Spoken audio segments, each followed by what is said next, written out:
আসসালামু আলাইকুম ওয়া রাহমাতুল্লাহি ওয়া বারাকাতুহু। আজকে ভিডিওতে আলোচনা করবেন আসসালামু আলাইকুম ওয়া রাহমাতুল্লাহি ওয়া বারাকাতুহু। রব্বি ইশরাহ লি সাদরি ওয়া ইয়াসসির লি আমরি ওয়াহলুল উকদাতাম মিন লিসানি ইয়াফকাহু কওলি। শ্রদ্ধেয় মুসলিম দিনী ভাই বোনেরা, আজকের ভিডিওতে আলোচনার বিষয়বস্তু হচ্ছে মুয়াজ্জিনের ফজিলত।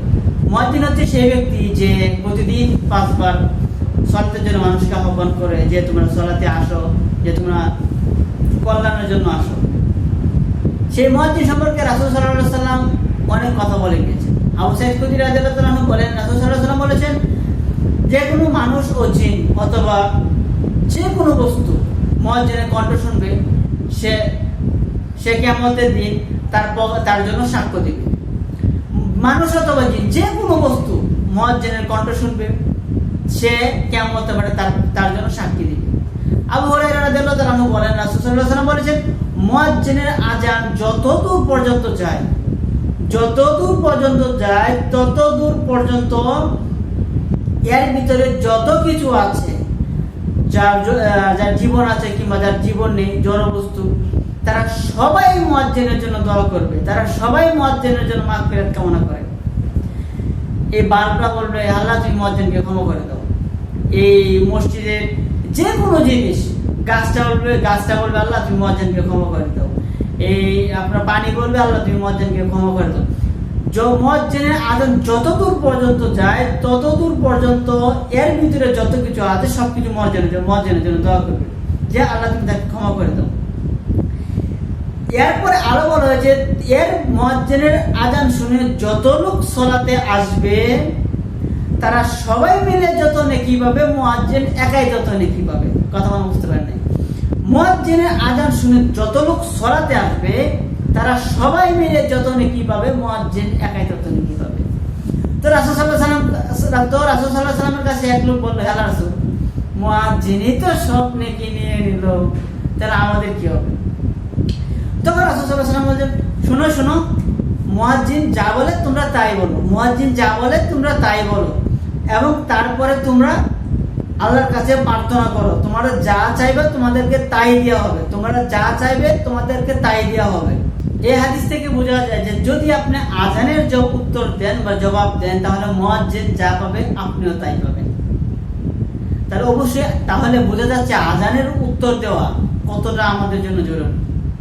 তারপর আপনি আল্লাহ সুবহানাহু ওয়া তাআলার কাছে দোয়া করেন, সেই দোয়া আল্লাহ সুবহানাহু ওয়া তাআলা ফিরিয়ে দিবে না।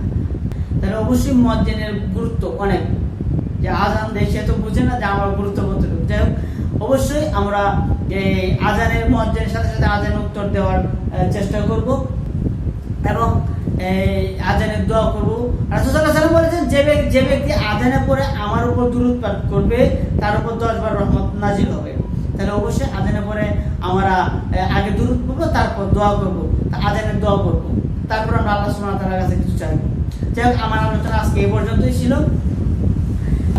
আপনি কিছু বলেন যে আযানের মুয়াজ্জিন। আসসালামু আলাইকুম ওয়া রাহমাতুল্লাহি ওয়া বারাকাতুহু। আমরা এতক্ষণ মুয়াজ্জিনের ফজিলত সম্পর্কে একটা হাদিস শুনলাম। মুয়াজ্জিন হচ্ছে সেই ব্যক্তি যে প্রতিদিন 5 বার সালাতের জন্য আহ্বান করে। আল্লাহ পবিত্র কোরআনে বলেন, সূরা জুমুআ অধ্যায় নম্বর 62 আয়াত নম্বর 9, আল্লাহ বলেন, হে ঈমানদারগণ, যখন তোমাদেরকে সালাতের জন্য ডাক হয় তখন তোমরা সালাতের জন্য দৌড়ে আসো। মুয়াজ্জিনই একমাত্র কাজ যে সালাতের জন্য মানুষকে আহ্বান করে। রাসূল সাল্লাল্লাহু আলাইহি ওয়াসাল্লাম বলেছেন, কিয়ামতের মাঠে সবচেয়ে উঁচু গান সম্পন্ন হবে মুয়াজ্জিন।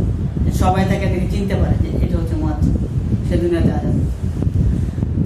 রাসূল সাল্লাল্লাহু আলাইহি ওয়াসাল্লাম বলেছেন যে যখন তোমরা আযান শুনবে, মুয়াজ্জিনের আযান শুনবে, তখন মুয়াজ্জিন যা বলে তোমরা তাই বলো।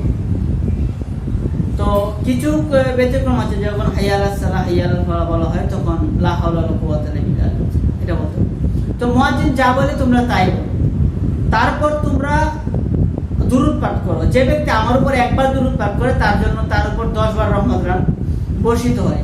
আর আযানের পর আল্লাহর কাছে আমার জন্য ওয়াসিলা চাও। যে ওয়াসিলা হচ্ছে জান্নাতের সর্বোচ্চ একটা স্থান, যে এটা আমি একমাত্র পাবো, রাসূল সাল্লাল্লাহু আলাইহি ওয়াসাল্লাম একমাত্র সেই জান্নাতে উচ্চ মর্যাদা পাবে। যে ব্যক্তি এই কাজ করে তার জন্য আমার শাফায়াত করা ওয়াজিব হয়ে যায়।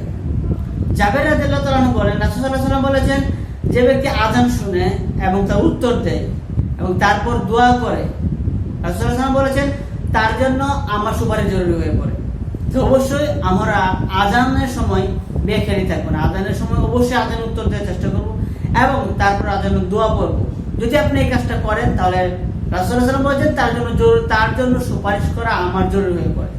তাহলে দুনিয়াতে একটা কাজ করলে, যে কাজটা করে রাসূলুল্লাহ সাল্লাল্লাহু আলাইহি ওয়াসাল্লামের সুপারিশ পাওয়া একদম জরুরি, সেটা হচ্ছে কি আজানের পর দোয়া করা, আজানের শুনে উত্তর দেওয়া এবং তারপর দোয়া করা।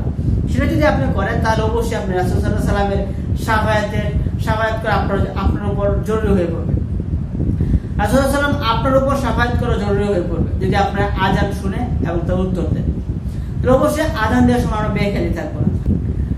আপনি যদি আজান শুনে অন্তর থেকে তার উত্তর দেন, তখন রাসূলুল্লাহ সাল্লাল্লাহু আলাইহি ওয়াসাল্লাম বলেছেন সে অবশ্যই জান্নাতে চলে যায়, সে অবশ্যই জান্নাতে যাবে। তো অবশ্যই আমরা আজানের সময় বেখেয়ালি থাকবো না এবং আজানের উত্তর দেওয়ার চেষ্টা করবো এবং তারপর দোয়া করবো। আজানের সময়, আজানের পরে দোয়া করলে সেই দোয়া আল্লাহ সুবহানাহু ওয়া তাআলা ফিরিয়ে দেয় না, খুব কমে ফিরিয়ে দেয়। যাই হোক, আজকের ভিডিও আজকে এই পর্যন্তই। আল্লাহ আমাদের সকলকে আজানের উত্তর এবং আজানের দোয়া পড়ার তৌফিক দান করুক এবং রাসূল সাল্লাল্লাহু আলাইহি ওয়াসাল্লাম যেন আমাদেরকে সুপারিশ করে, আল্লাহ যেন আমাদেরকে সেই তৌফিক দান করে। আমিন। আসসালামু আলাইকুম ওয়া রাহমাতুল্লাহি ওয়া বারাকাতুহু।